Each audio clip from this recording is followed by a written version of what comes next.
el cártel Jalisco también sirvió para saquear Pemex. Wow. Había dos cosas que pasó en el sexenio de Peña Nieto. Por un lado, las reformas estructurales, la reforma energética, que era la privatización y el desmantelamiento de nuestra industria petrolera y eléctrica. Que consistió en la fragmentación, el endeudamiento y la extracción de recursos al por mayor. Al por mayor a los intereses de las petroleras extranjeras, no privadas. Pero por el otro lado, le entrega el huachicol. Quienes son los que hacen toda esta parte del huachicol, que era impresionante cómo lo traficaban, cómo llegaban a los puertos.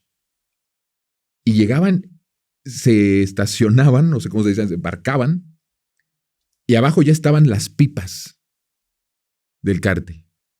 Llenaban las pipas y de ahí se transportaban a diferentes comercios, a diferentes gasolineras, porque además también el cártel Jalisco tiene gasolineras, O sea, se apropia de Pemex.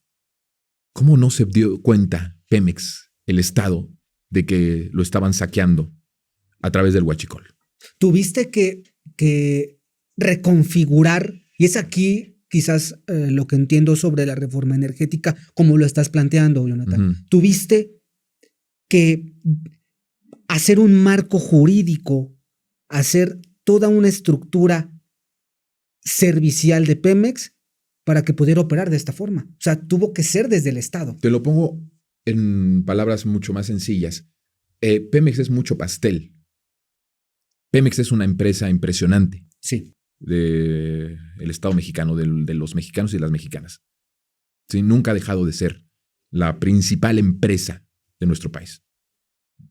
Falta mucho para que dejara de serlo, ¿no? Ni de lejos las transnacionales en México, las grandes empresas mexicanas logran lo que es Pemex. El pastel es tan grande que por un lado se podía repartir a través de una reforma con un marco jurídico para que se llevaran nuestros recursos las empresas extranjeras, las empresas, por decirlo, legales, pero por otro lado era tan grande el pastel que también tenías que proveer a la parte ilegal, al mercado ilegal, en donde se beneficiaban también empresarios.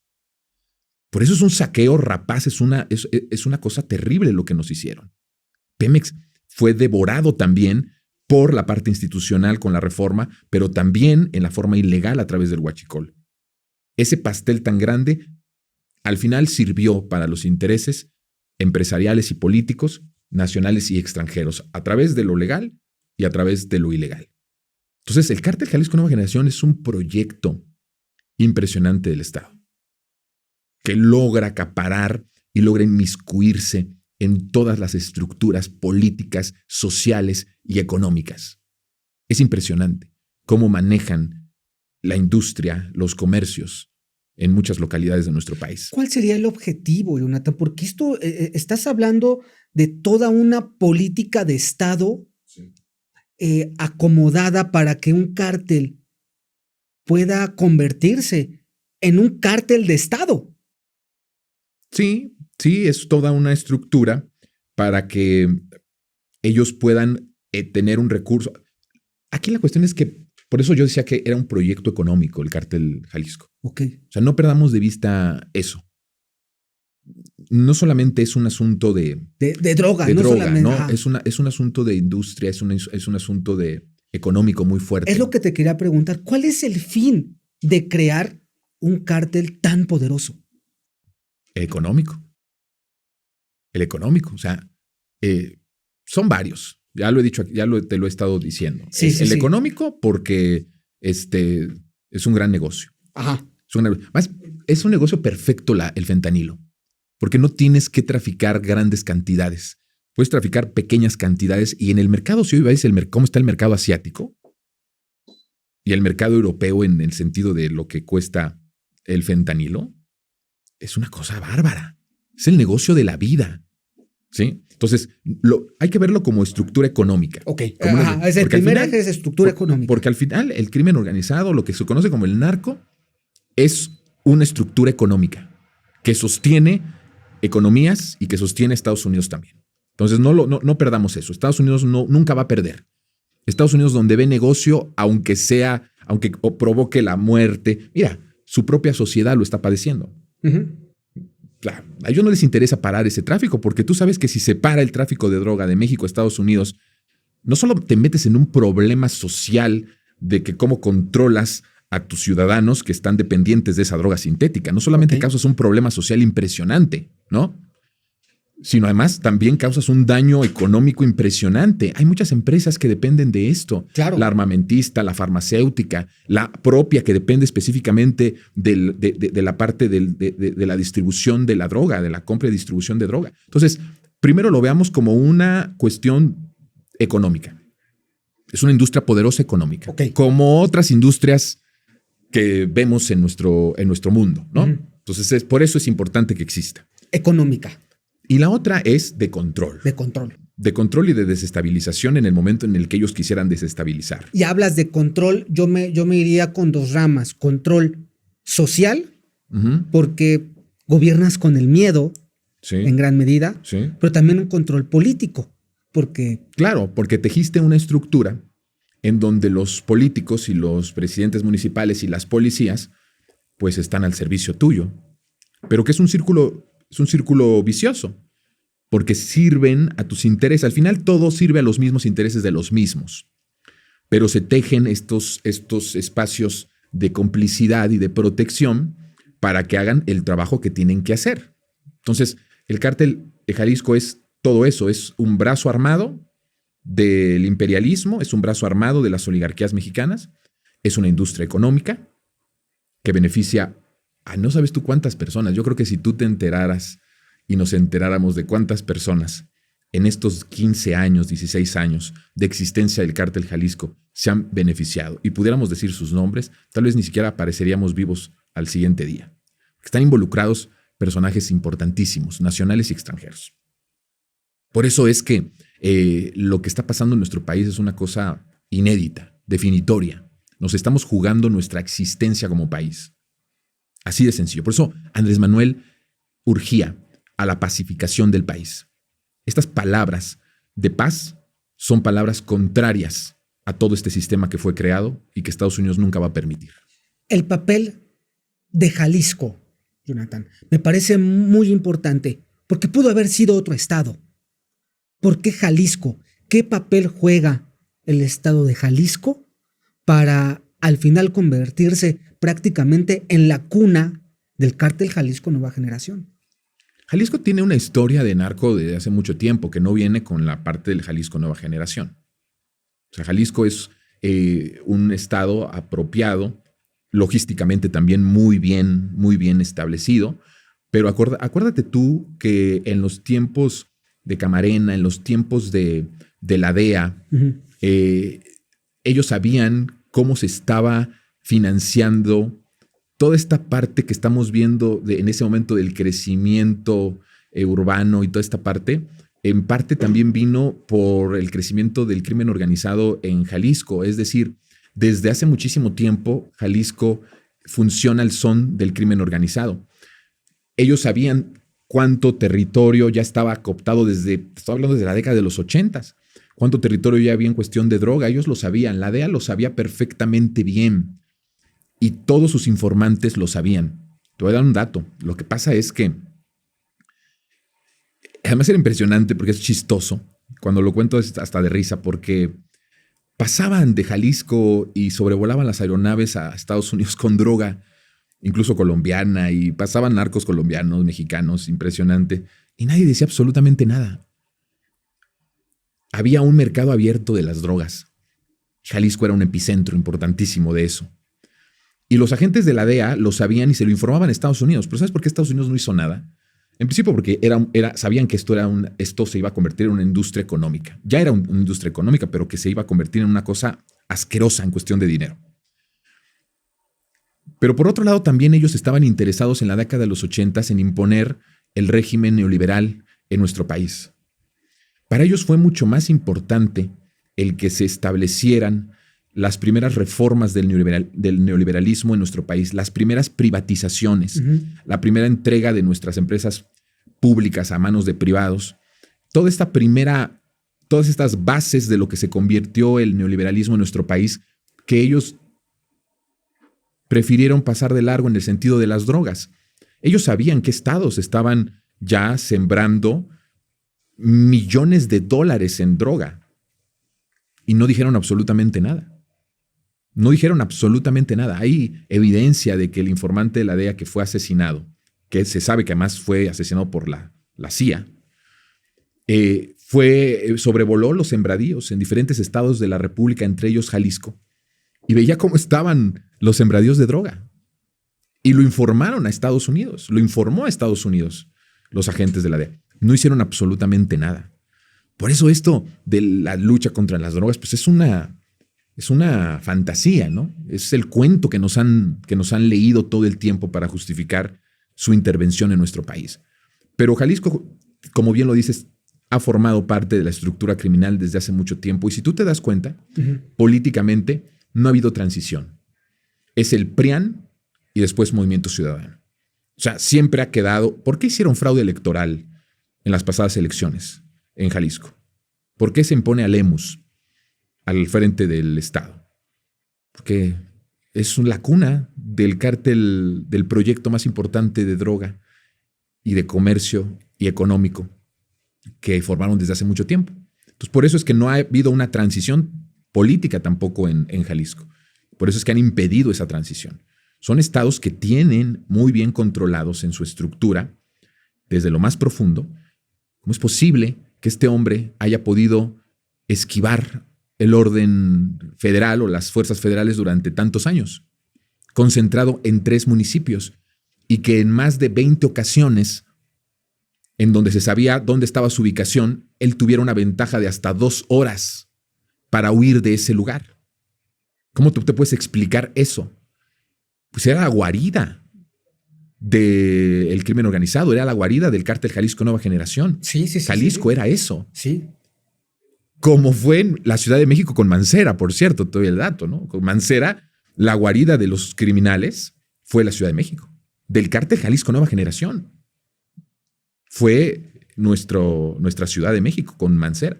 Pues Jalisco se convirtió en eso también, en un estado que protegía una poderosa industria económica. ¿Cómo no vas a proteger una industria económica tan fuerte? Por eso es muy importante, Oscar, que nosotros podamos entender lo que Andrés Manuel hizo cuando llega a la presidencia de la República. Rompe el pacto criminal del Estado con los grupos criminales y, algo más importante, rompe el pacto criminal transnacional. Rompe con la DEA, rompe con todas las agencias de seguridad estadounidenses, rompe el pacto y le dice a Estados Unidos: México quiere paz, no quiere guerra. Por eso habla de abrazos, no balazos, que después se interpreta de una forma estúpida, ¿no? Por los medios, por la comentocracia.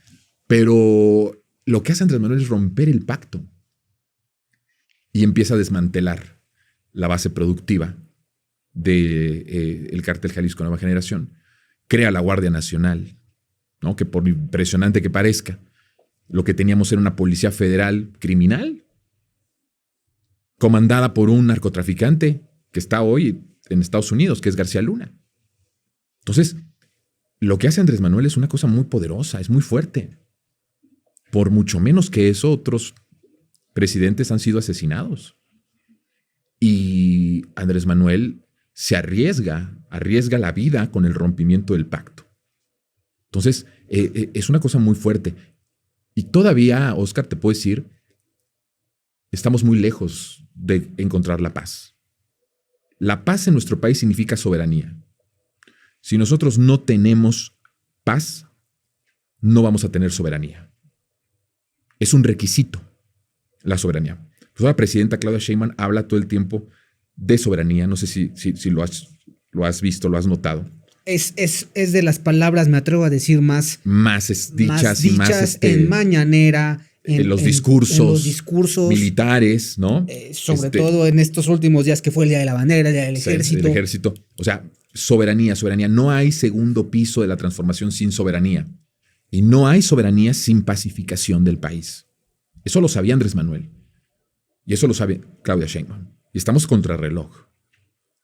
Es urgente la pacificación del país. De lo contrario, no va a haber paz, no va a haber soberanía. Es importante la paz porque sin la paz no hay soberanía. Entonces, por eso es que estamos viendo estos pasos contundentes y este proceso. Porque hay una urgencia de la soberanía de nuestro país y esa solo se va a lograr si se logra la pacificación de nuestro territorio. Es un requisito fundamental, pues, para lograr la paz de nuestro país. Me gustaría ir al tema de Jalisco, y perdón que insista, Jonathan. Sí. Mencionas que no hubo transición política en Jalisco. Podrían llamarse, o podría decirse que, independientemente del partido político, era la misma forma de operar. Sí. Durante pues los últimos 16 años. Más 16 años. Sí, claro. Claro, mira, se ve muy claro cuando hacen la primera detención del Mencho, en agosto de 2012. Ese fue capturado por las fuerzas federales y el secretario de Seguridad de Jalisco, del estado de Jalisco, le dice a Emilio, habla con Emilio, que era el gobernador panista de Jalisco, también ya estaba saliendo, igual que Calderón, y le dice, oye, las fuerzas federales pues capturan al Mencho. El problema en que nos puede meter que este tipo hable, que ya había acuerdos. Imagínate, 2009 a 2012, ya controlaban Jalisco, ¿sí? Y ya estaban fuertes en otros territorios. Todavía no en la magnitud que se logra con Peña Nieto, pero ya tenían bases muy fuertes en Jalisco y en otros lugares de Occidente. Ya habían sembrado mucho. Y entonces, evidentemente, pues el único que puede dar la orden de liberar, cuando las Fuerzas Armadas capturan a alguien, el único que puede ordenar dejarlo libre y que las Fuerzas Armadas tienen que obedecer, ojo, es el comandante supremo de las Fuerzas Armadas. El presidente. El presidente de la nación. Entonces, esa captura y esa liberación posterior fue ordenada por el comandante supremo de las Fuerzas Armadas, que era Calderón. Entonces lo dejan ir. Y si tú te das cuenta, después termina el sexenio de Calderón, empieza el sexenio de Enrique Peña Nieto, que es muy probable que haya recibido dinero de diferentes grupos criminales. Evidentemente, pues ya, que esto ya no era Oscar, ya no era como algo inédito. Esto ya era parte de un proceso casi institucional, porque ya el crimen organizado ya formaba parte estructural del Estado. Con Calderón eso se convirtió. Entonces ya era una cuestión nada más como si le pides el presupuesto a Hacienda, le pedían el presupuesto a los grupos criminales y los grupos criminales, al ser parte de la estructura, tenían que dar el dinero, ¿no? Entonces, ahí está. Llega Enrique Peña Nieto y llega Aristóteles a Jalisco. Por cierto, acusado de recibir $3 millones para su campaña, que era como una campaña paralela también con la de Peña Nieto. Entonces ahí está todo, no sé si se puede ir armando todo, ¿no? Ahí está armado. Entonces Aristóteles llega priista y pues hay una transición política que pasa del PAN al PRI, pero el cártel Jalisco Nueva Generación nace en el PAN federal y estatal y se empodera con el PRI federal y estatal. Peña, presidente, Aristóteles, gobernador. Y ahí es el punto de más poder del cártel Jalisco Nueva Generación. Impresionante. Logra acaparar prácticamente todo el país. Se convierte en el más acaudalado del país. Se convierte en el más armado del país. Y hay una demostración de fuerza en pleno sexenio de Peña Nieto, que es una demostración mediática. Es una perversión lo que te estoy diciendo, Oscar. Ok. Porque le derriban un helicóptero a las Fuerzas Armadas, el cártel Jalisco Nueva Generación, en pleno sexenio de Peña Nieto. Esta es una demostración mediática de poder del cártel Jalisco Nueva Generación. Ahí se estaba mandando el mensaje de quién era el cártel Jalisco y de que las fuerzas del Estado no podían tener o se les iba a complicar mucho el poder reaccionar en contra de este cártel. Ese mensaje del que tú hablas, ¿era un mensaje político? ¿Era un mensaje mediático? ¿Era un mensaje no solamente al gobierno, era un mensaje a la población? Era un mensaje de que en ese momento ya ellos se sentían muy apropiados de la estructura del Estado y que ninguna decisión que tomara Peña Nieto o cualquier gobierno iba a poder pasar por encima de ellos. O sea, ellos también mandaban. Ese es el mensaje que estaban diciéndole a Peña. Era el sometimiento del Estado mexicano. Sí, o sea, tú nos creaste pero nosotros ahora valemos por nosotros mismos y tenemos el poder. Esa es una demostración. ¿Sabes? Esa demostración le da la fama mundial al cártel. Pues te digo que el cártel es como una empresa, como una empresa transnacional.